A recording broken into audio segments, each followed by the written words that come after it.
During today's webinar, you will review a framework for specific areas of teacher growth and structure for you.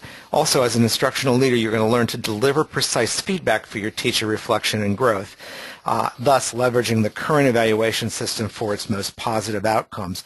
And again, Sharon McCarthy is our presenter. She's the president of Envision, which is a consulting firm that she started. She's the author of Emergence, Convergence, and Discovery, A Pathway to Distributed Leadership, and the co-author of Innovation Interventions for Today's Exceptional Students.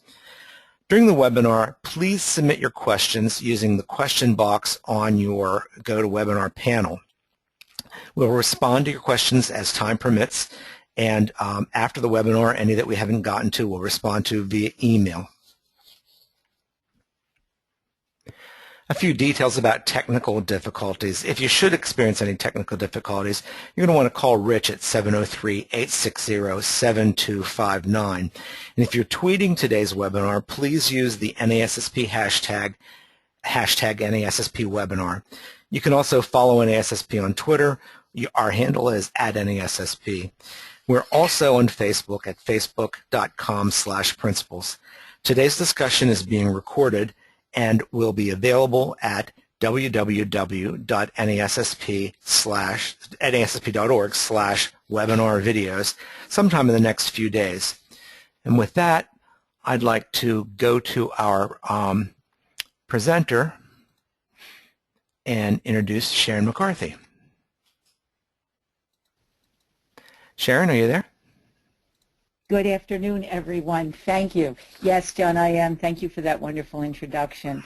And thank you, participants, for joining us as we take a look at teacher evaluation through the lens of using it to create a culture of growth. Most of all, I want to thank you for your most valuable resource, and that's your investment of time. Quickly, my background is education, cognitive psychology, and neurolinguistics. As a consultant, I get to have the opportunity and humbling experience oftentimes of working with schools that are exceeding beyond belief and then some schools that are struggling beyond belief. So I get to be in the classrooms of our nation often. The discussion we're going to have today is really what I've gleaned from successful administrators such as yourselves. So one of the platforms that we're going to use to extend our learning today is today's Meet. You see the URL up there. I will be asking you to reflect on some of the discussion we're going to have today, and the reflection will be housed on this platform. This is a closed back channel, so you know if we create a hashtag in Twitter, your Twitter followers would see you tweeting, and sometimes we can clog those lines. This allows us to be just our group. This room will be open for a year from the original broadcast, which is November 20th, 2014. There are already some resources I placed out there. There's also supporting documents for today's webinar. So I encourage you to get on out there on one of your devices, and you can post questions, comments, reflections there. So what are we doing today? What are we going to do?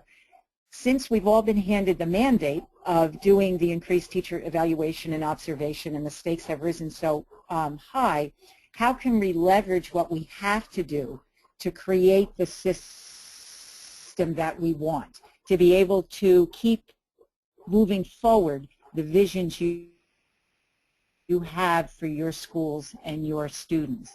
And the why we're doing this is, as we move into this area of higher accountability, we can be compliant and do what we've always done, just spending a lot more of our time, talent, and money on doing it, and we can still conceivably rate everybody as effective or highly effective and still have a horrific dropout rate in our school and keep that conflict going. Or we can use it in an authentic way, in an honest way, in an open way that will really allow us to be environments of continuous improvement. We also know it's really important for your own evaluation. And when you read John Hattie, Visual Learning, he makes it very clear that in the 800, the meta-analysis he did of 800 studies, that feedback is one of the most robust instructional strategies there are. So as we practice the fundamentals for good feedback to our teachers, what we're doing is we're modeling that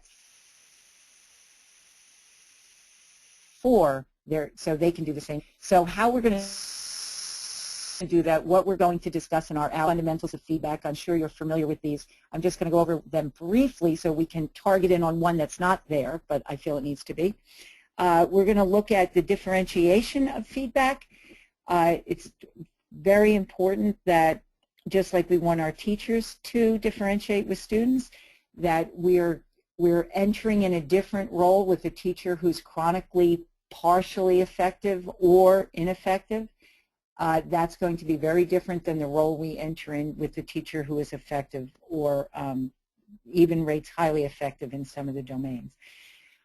We're going to contemplate a decision-making tool, protocol. It's how you decide when you're encouraging a teacher on your staff to change. How can you determine where his or her leverage points are so you can get them to that change? And then we're going to discuss, look at, contemplate a protocol that you can share with your teachers where you are embedding in your system, in your culture, that we all are focused on and concerned with growth. And this is a tool that allows us to reflect on the feedback we get. So some presuppositions that I'm going to start off with is that, number one, you're here on a weekday after school. You've carved an hour out of your busy schedule. So that lets me know that you are very invested in your teacher's growth and that you have accepted your evolved role as a leader of a learning community, that it's not just about students learning anymore. It certainly is, that's still a focus, but we've realized that for students to learn and grow, we also need to be learning and growing at the teacher level, at the administrative level, at the central office level. People are the cornerstones of school improvement. It's not systems, it's not protocols, those are all necessary, but it's the people that need to change within a system. So that's what we'll be looking at today. And a presupposition I'd like to share with you that I hold whenever I'm working with other human beings, and that's people always do the best they can in any given situation. I work in some really dangerous urban schools, and it's really easy for teachers to get burnt out in those situations. So I always, when someone's behaving in a way that I find my judgment might say that was bizarre, I always do the flip side and say that that person did not wake up in the morning and say, you know, Sharon's coming today, I am going to really mess up just so I can blow her mind. What I know about teachers, administrators, superintendents, they're really not much different than students. That when someone is asked to do more than what they're capable of doing at that moment, they tend to behave badly. So I invite you to share that presupposition with me, because then when you go in to have conversations, you're coming from a whole different place. So when we look at, this is coaching for peak performance, this is either for yourself or to share with your teachers in an observation model. These are I look at these as these are the pillars. If you're really looking for continuous improvement in yourself, in your school, in others, that these are the 4 pillars that make that foundation. And the first thing, let's make this concrete, and we'll say you're going in for a post-observation conference. Clearly in your mind, you need to establish what is the outcome you are looking for at the end of this conversation, at the end of this conference. So as you're scripting what you're going to say or reviewing your notes, however you prepare for the post-observation conference, what is it you want to happen? How will you, and then how will you know that you're being successful? Then the second thing you have to do is take action. It takes a lot of courage to have an honest conversation, especially with some of your veteran teachers. Your veteran teachers for the past 2.5 decades have received glowing observation and evaluations. They've been fabulous in every domain there is. And now you're about to share with them some information that they're not so fabulous in some of those domains, and they really have some work to do. So that takes a lot of courage, to take that action. But to get to that goal, because we know people only change when they're at the edge. Nobody changes when we're comfortable and complacent in the middle. And a good leader of an authentic learning community knows how that I have to push people towards the edge to get them to change. So you have your outcome, you've got your courage, you're taking action. Now the sensory acuity, that Marzano calls that with-itness. Some people refer to it as calibration. How will you know that what you're doing is working in this conversation? So you've got your outcome, you've started the conversation, you're beginning to push this individual. The sensory acuity in your system lets you know how hard can I push this other individual, we'll say it's a teacher, before I have to ease up a little bit or I'm going to break the relationship. So what clues will you look for? Will it be a reddening of the face? Will it be a nervous twitch? You know your teachers. What do they look like when they're comfortable? What do they look like when they're uncomfortable? And how far can you push them towards that uncomfortable stage until you pull back? And then the last pillar is the behavioral flexibility. So your sensory acuity is telling you something's not working. You have to stop what you're doing now. Do you have the behavioral flexibility to do something else? When I've got to watch really great leaders, what I've noticed they all do is they have the behavioral flexibility. And what I've seen is that those leaders have the most control. Because if they have their outcome and they're taking one path to get to it, and something happens that there's an obstacle in the way, that the person is not reacting like they thought they were going to react, they have the behavioral skill set to do something differently. When all those 4 pillars are strong in place, change happens and goals get attained. So where we start, now that we have the foundation, is defining roles. In this new system of observation and evaluation, in the system of authentic learning and growth, what is your role as the new evaluator? I'm sure you have ideas around that, but has it been explicitly expressed to your teachers?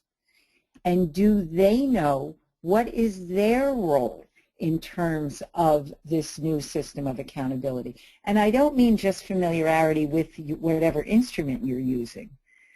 Have you sat down and had conversations that, observation and value has changed, there's a lot more accountability, and your role now, teacher, is to receive information and look and work with me to determine what are the best steps to take for your personal growth.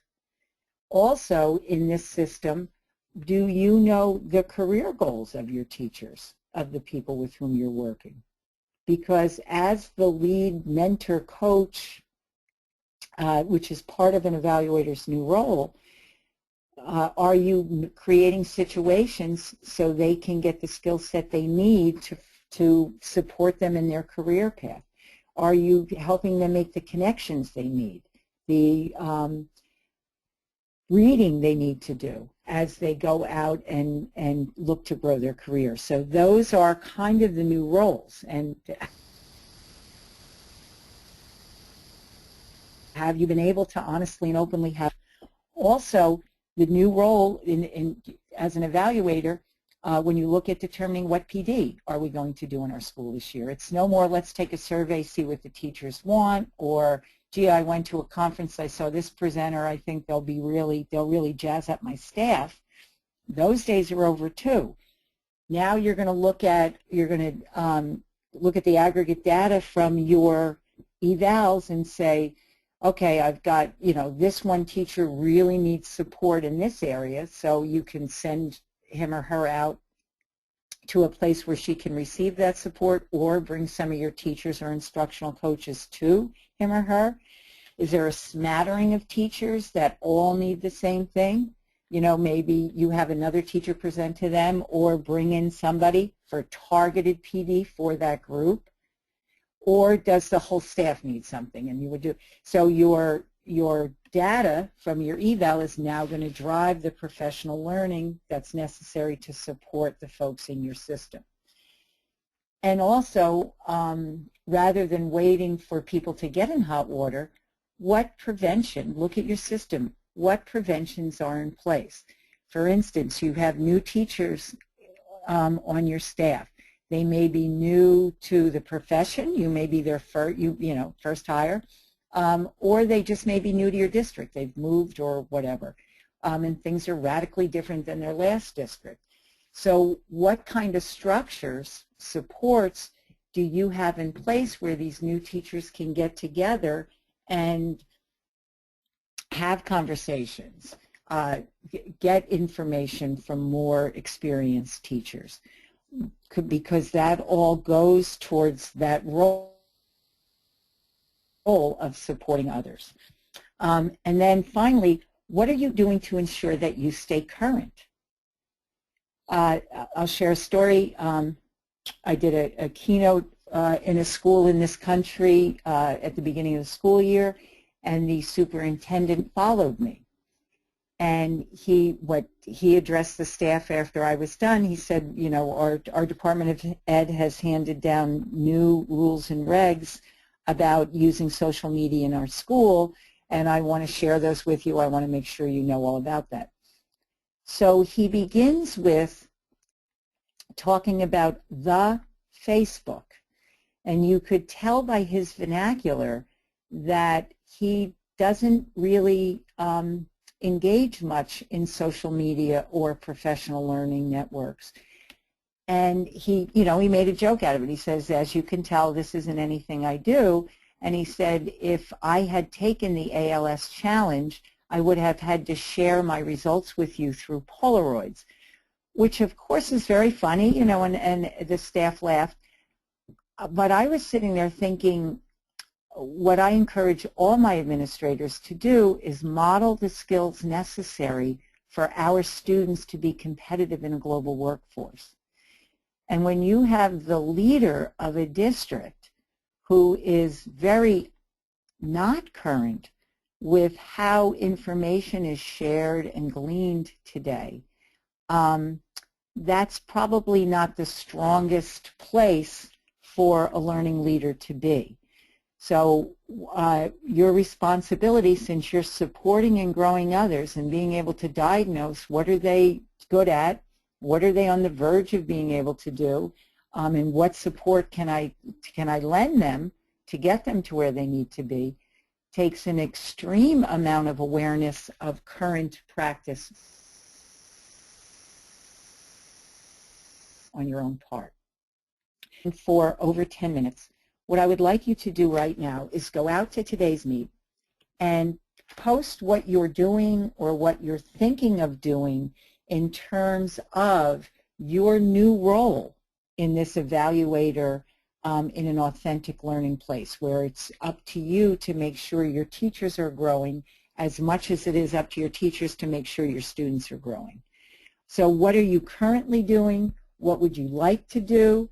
And then, because you can't do it all, who would you determine could assist you? Who would you put in charge of some of the new teacher mentors? Or who would you put in charge of making sure that the teachers are clear with their role? Who would you put in charge of gathering information about what teachers' career paths are? So I am monitoring today's meet from my iPad, and I get to see what you are saying.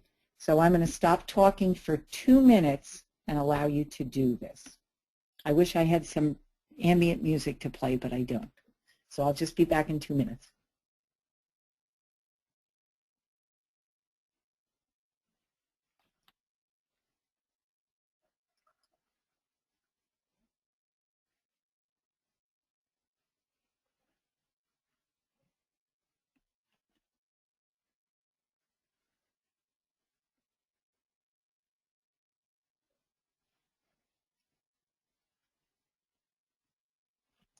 And that's 1 minute warning.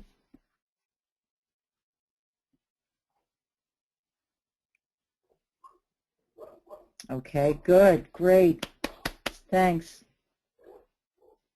We don't think about how our teachers like to receive feedback, right? Thank you for picking up on that part in the slide. Important question to ask your teachers. Thank you, Ellen.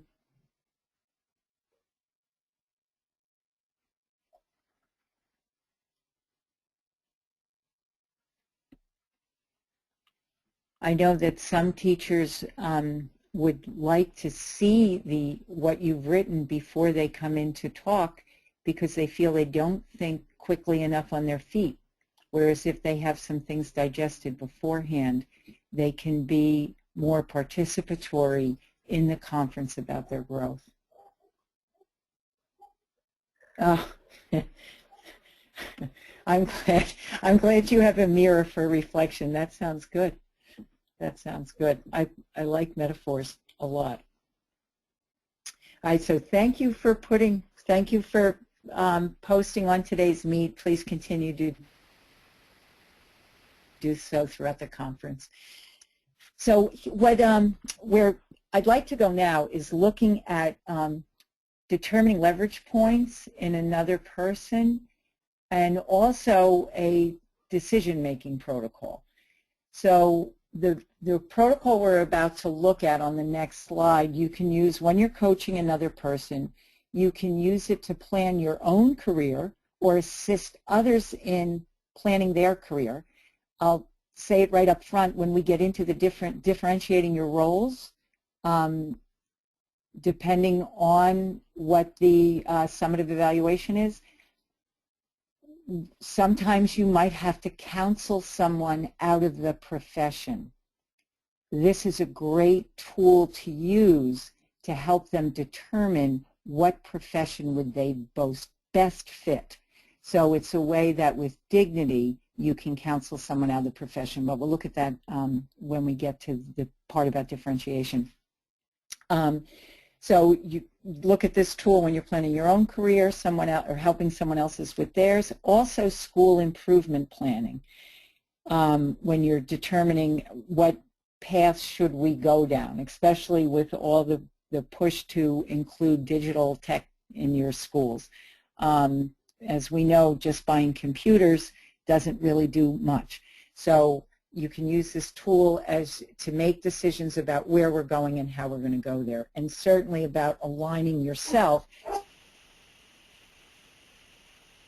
so you can be sure you're walking your talk. So this is the model. This is Gregory Bateson's work. Gregory Bateson is not a household name. He is a great thinker, psychologist, anthropologist. His biggest claim to fame is he was married to Margaret Mead. We all know her. His work is a little obtuse for us mere mortals.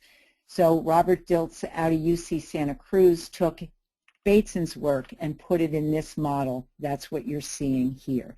And on today's meet, there is supporting documentation for this. So this is a system. The system could be your district, your school system, or it could be you. As human beings, we're systems. So I'm going to talk about the granule model. I'm going to talk about this as you, as a system. And the first level at which we exist is the environment. The environment just is where, when, and with whom. Right now, it's Thursday afternoon, and we're all sitting in front of our digital devices. Behaviors, all of us have behaviors that other people recognize us by. It's what we do. New teachers on your staff know within 2 weeks who talks a lot on your staff, who's more quiet, who complains, who's early, who's late. Our patterns of behaviors are predictable, and it's how we recognize one another. Our capability, you look at the picture of the iceberg on the slide, the environment and the behaviors are what's above the waterline.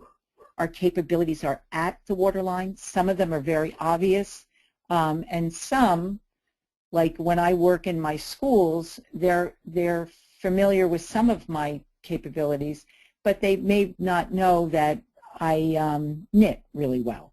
So we're aware of some people's capabilities, not all of them. And as we grow, as we look to self-actualize, we're looking to increase our capabilities.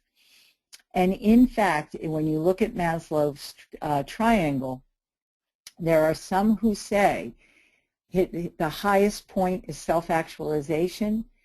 There are some who say what he added, but it never got in the literature, was a level above that, that you are at your peak as a human being when you're helping others with their self-actualization. And humbly, that's the role you're in now. Our values, the next level up, is what's important to us. They are in a hierarchy. They are never exactly the same. There is always one value that will trump another. And that's where we get in conflict with others over, is usually a conflict of values. I also say this is the root of time management problems. When I work with folks and they say they have trouble managing their time, I say, no, you don't. We all have the same amount of time. What they have trouble with is managing their values. If I asked you, do you value your health? You're all nodding your head yes right now. Of course we do, Sharon. But then if I asked you what you need to do to maintain your health, exercise 5 days a week, 40 minutes a day, drink plenty of water, eat healthy food, get 8 hours of sleep, have activities to reduce your stress level, you would start saying, well, no, I don't do that. No, I don't have time for that. No, I don't have time for that, because you value other things more. So you say you value your health, but if you're a young parent, you value time with your family more than you value going to the gym. So it's not that you don't value your health, but you just value time with your family more right now. So that's when we start looking at self-alignment, we have to be really honest with ourselves about what is our highest value. Your teachers will all say, of course I believe that all kids can learn, but then when you see, like one teacher I had tell me when I was trying to get them to do tier 2 words, a couple words a week, she said to me, she works in a very urban district, oh, my kids can't do this. My students can't do this. Though she will tell you she holds everyone to high expectations. But at that point, we know she doesn't. And then beliefs are what create our reality. They have nothing to do with what is real, but what we think we're going to see when we look out there is exactly what we see. Physiologically, we have more rods and cones, receptors in our eyes, to bring in information than we do the bandwidth to project it in our brain, in our occipitals. So your eyes are taking in lots more information than you're actually seeing. because it filters through your belief system, and your belief system deletes out what you don't need to see. And then finally, up at the very top is our identity. And you could, if I was working with you one-on-one or in a large group, I would have you fill out an index card right now, I am, and give me some nouns or adjectives that describe you. You will also find yourself in conflicts when you try to change someone's identity. Principals out there know that if you have a teacher, let's say she's teaching one of your honors English classes, and you realize that she has a certificate in literacy, and you want her to work with your basic skills kids because you know her training will allow her to fill in some of those gaps, and you think it's the greatest idea on earth because you've just found a way to service your students better than they've been serviced, and you go to her and you say, oh, next year here's going to be your placement. She says, I'm not a basic skills teacher. I'm an honors teacher. Her certificate says she's a teacher, 7 through 12, but yet her identity that she's created, and you can get in a huge conflict over that. So when we look at where you are on this, we know that identity and beliefs and values are what drive our behaviors. And as a system, we seek balance. So if our beliefs and values are one place and our behaviors are in another, we do one of three things. We change our beliefs to match our behavior, we change our behaviors to match our beliefs, or we suffer imbalance, which comes out as incongruent. We're not walking our talk. And people do not trust people who are incongruent. So as leaders, and for your teachers, as leaders of students, we all need to go in, make sure we're aligned that what we're saying truly represents what we believe, or we will be seen as not credible and people won't trust us. So as you're trying to grow other individuals, as you're using your skills to be the cornerstone of school improvement for your school, folks will think that you're not walking your talk. So when you set your outcome to go in, now we'll go back to those pillars and go for the post-observation conference, what is the identity of the teacher who you're going to speak to? Who does he or she think they are? And what are their highest beliefs and values? Do they value being popular on the staff? Do they value being the hardest worker on the staff? Do they value being in control? What's their highest value? And you make sure that as you script your conversation, that you take that into consideration, that you make sure you recognize that in the other person and say, you know, I know it's really important that you have control in your classroom.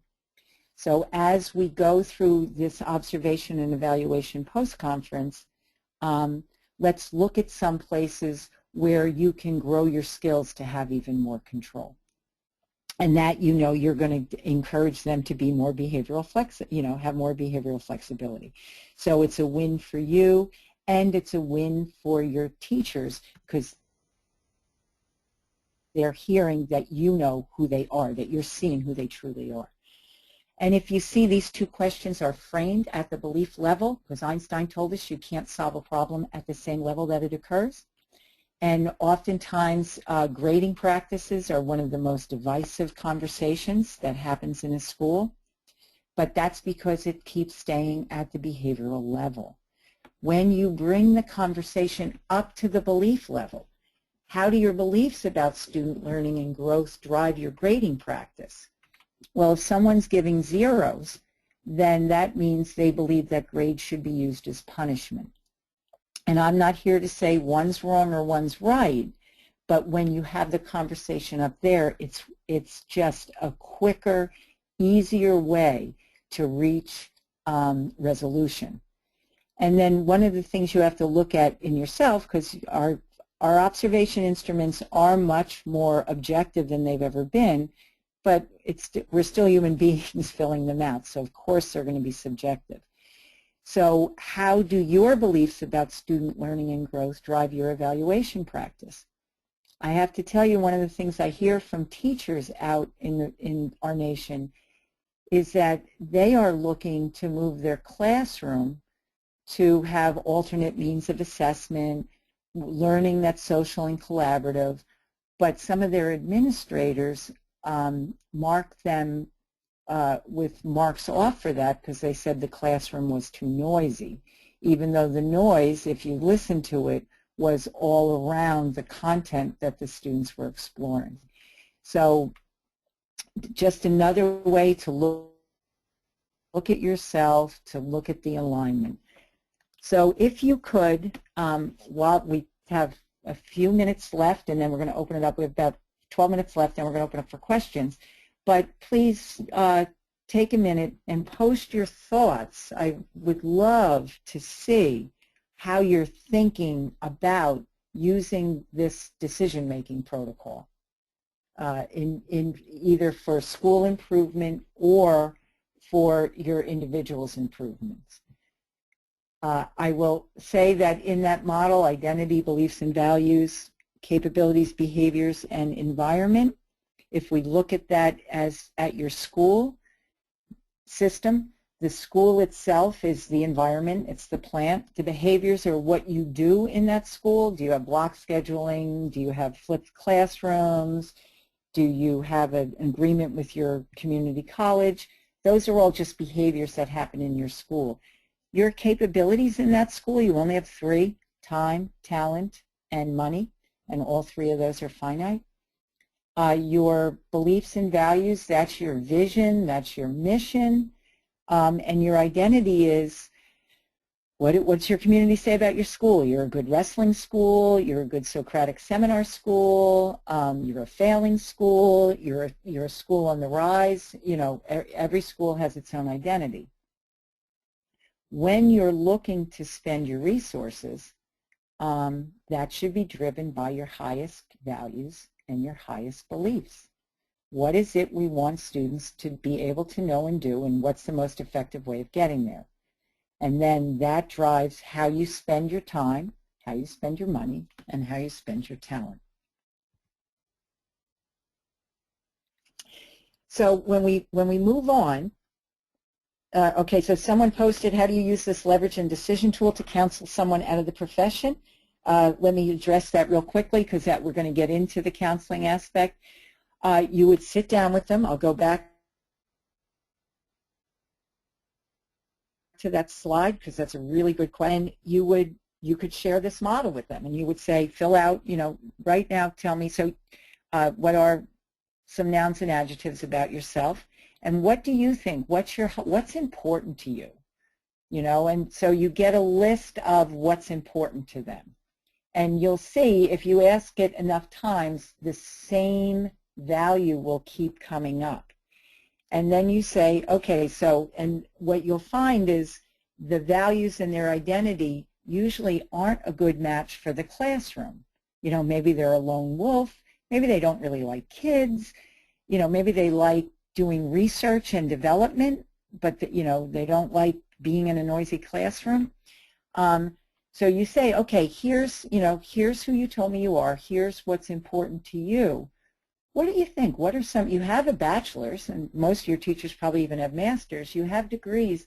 What's a profession that you think would match who you really are and what your values are? And then you can help them start looking at different professions that are more suited for them.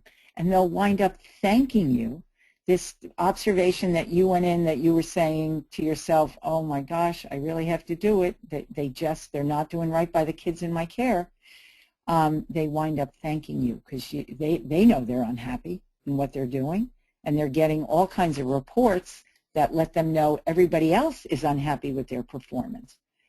But there's a place where they can perform with integrity. So you're going to be the one that helps them get there. All right, so thank you, Pip.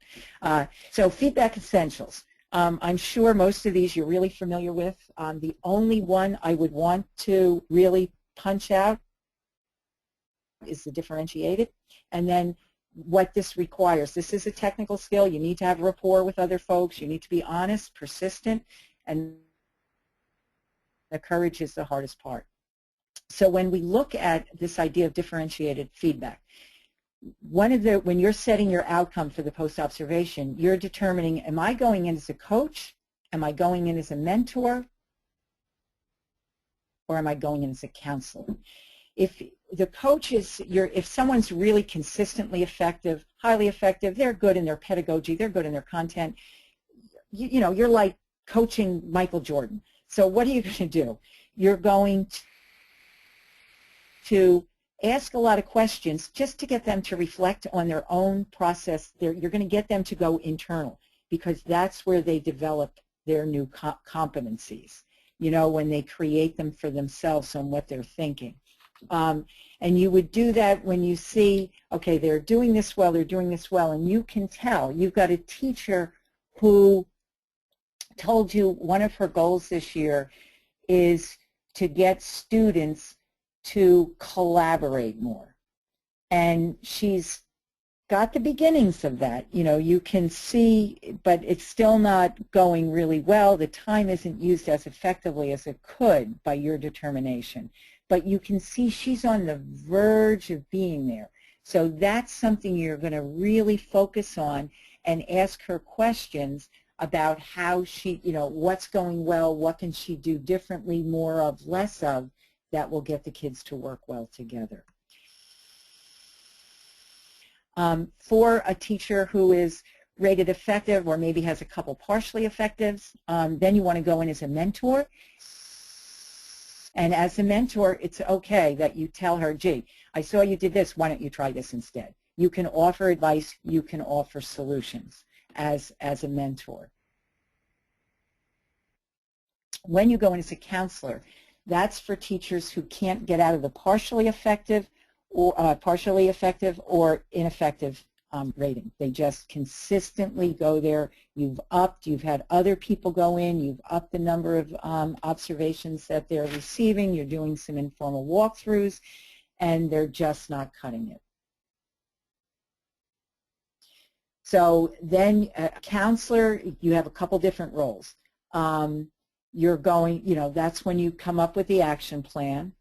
And that is time-bound, and what artifacts he or she is going to need to present to you to know that they are growing in this area by what time.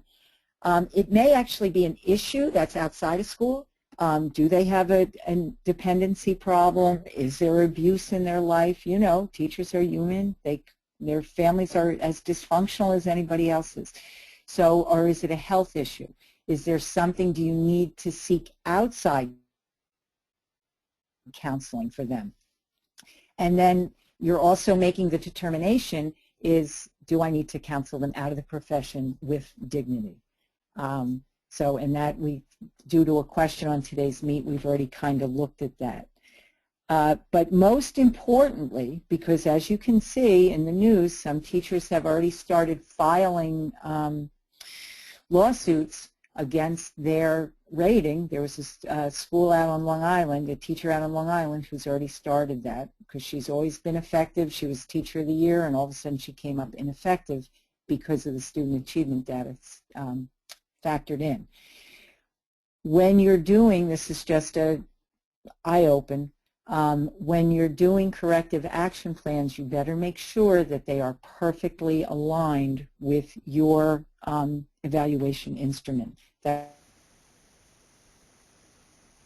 will just save you a bunch of issues down the pike.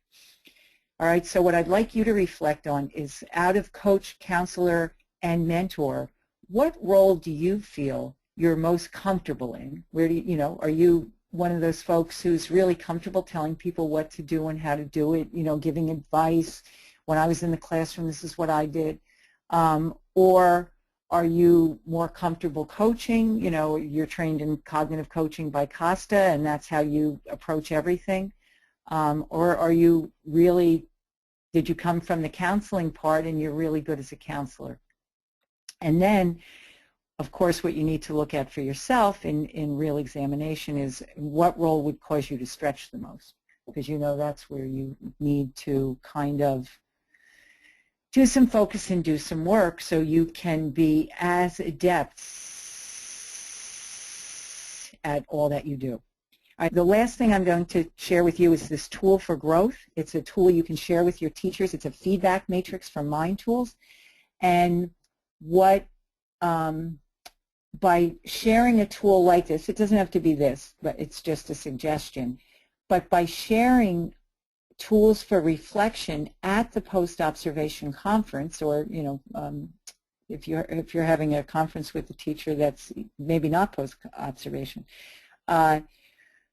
what you're embedding in your system is that information on practice is vital in an organization that's always learning, always growing, and is continually improving.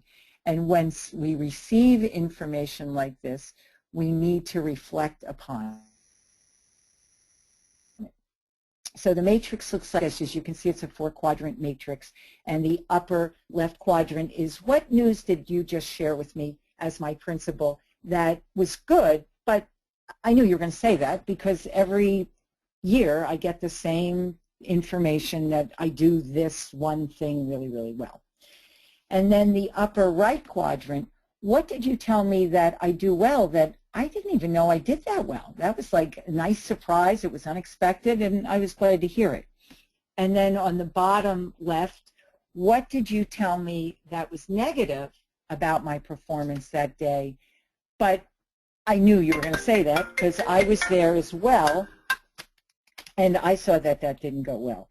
And then in the bottom right is, what did you tell me that I don't do well that blew me away? Because I believed, remember, beliefs drive behavior, I believe that I do that well. And that's the one that sends the teachers out on the ledge, and those are the conversations you probably found yourself having much more often since these new mandates. So the questions look like this, and again, this one of the documents that's in the handout on today's meet is questions that teachers can ask themselves based on the information they get from the different quotes. We're not discounting the reflection on the positive. We need to reflect on what we do well as well. So as you can see, these negatives are all geared towards the teacher's growth, and to also embed in your culture that we take information seriously and that we use information, that our highest value is that the adults in our system grow as much as the students in our system grow, that we are truly all about growth. And none of us are perfect, and the only way that we will continue to grow is if we share honest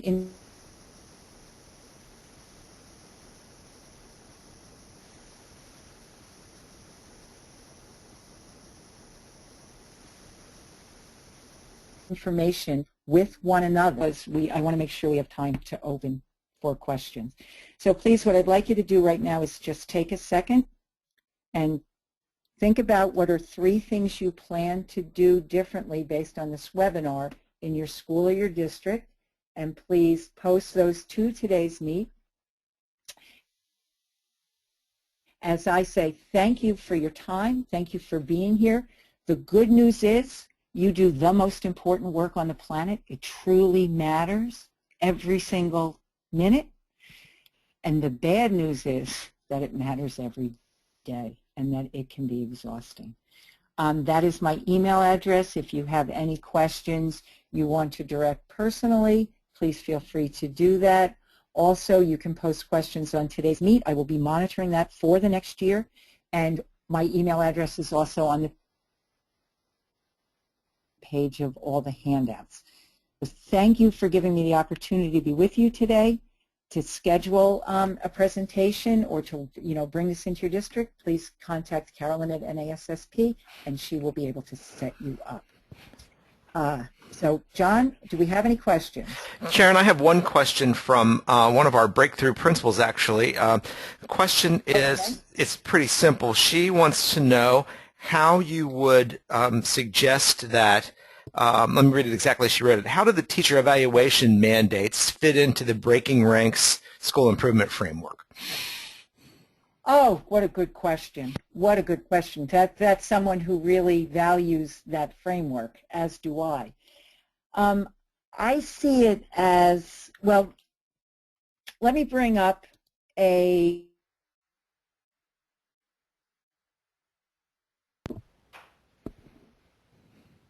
page so we can, because I don't know if everyone, we're having some auditory problems, Sharon. Every once in a while, I know it's not. And this is in your. Oh, I just lost you. Are you there? Yeah, I'm here. Can you hear me? I'm here. Yeah. Okay. Because I heard you. All of a sudden, you just left too, John. Yes. When you look at this circle, all right. If you look at the three circles in the middle, we know when those come together, that's improved student performance. With the new evaluation system, that's still our main priority, but we're also really invested now in improved teacher performance. We always have been, but now we're doing it in an authentic way. So if you look at those three circles, one of them, if we could take the curriculum instruction and assessment circle, that now becomes your teacher evaluation and observation. That's kind of the structure which drives our practice. Then if you look at personalization, well, that's now PD and learning, because the data from the evaluation drives the PD support that we give individual teachers. And then when you look at the professional learning communities, that's the new authentic learning leader as a mentor or a coach or a counselor. I like to just use mentorship as the big global umbrella. But the steps in the process circle that surround the inner circle are still what we're doing. So in the evaluation, we're using the data to determine priorities, how we're going to support these teachers. We look at what are the possible solutions. Do they need to form a PLC? Do they need to go out to a conference? Do we need to bring somebody in? All those, what best will get the outcomes that we're looking for. And then, what are we ready to do? Who would go? Who can turnkey this? And then we always have this open communication. We craft our message. We make sure we're consistent in our message, and we share that out. And then we take our action, right? We take our steps, but then we have feedback built into the system. How will we know this is working or not? So if it's not, we can make those adjustments before we realize that this was just not a good thing to do. So that's how I see it fitting perfectly. And I don't see any other questions coming in on the question panel now. Sharon, are there any more on today's meet that you want to address? Okay, that's what I'm going to look at.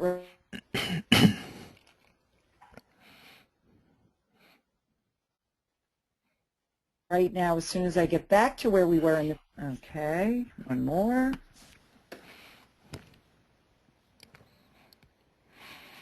And while Sharon's going there, I'll just remind you that this will be posted on www.nassp.org/webinars video.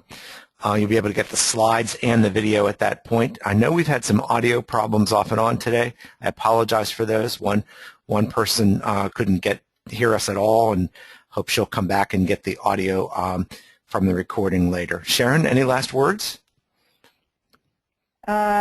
No, looking through today's meet, I love what I'm seeing. What I'm seeing, John, is that folks, even though this is, a really quick talking kind of environment, folks are really applying what they heard to their practice. Good, good. Educators, Smarter than the average bear. Yep, great. Well, thank you all very much. Again, we do these webinars periodically, about once a week, sometimes, once or twice a month. We will continue to advertise them through our blast emails, and we thank you for being a part of it. Sharon, again, puts up the slide of a Great Leaders Summit next July, and we look forward to seeing you in the future. Save the date. Save the date. This is a great conference, our second annual. The folks who attended last year raved about the intimate feel of it. It's limited to 80 people, and we really spend every day and night together learning and sharing. We have some national speakers come in, and then some awesome principals from around the country. Also, so save that date and click on the link to go learn more.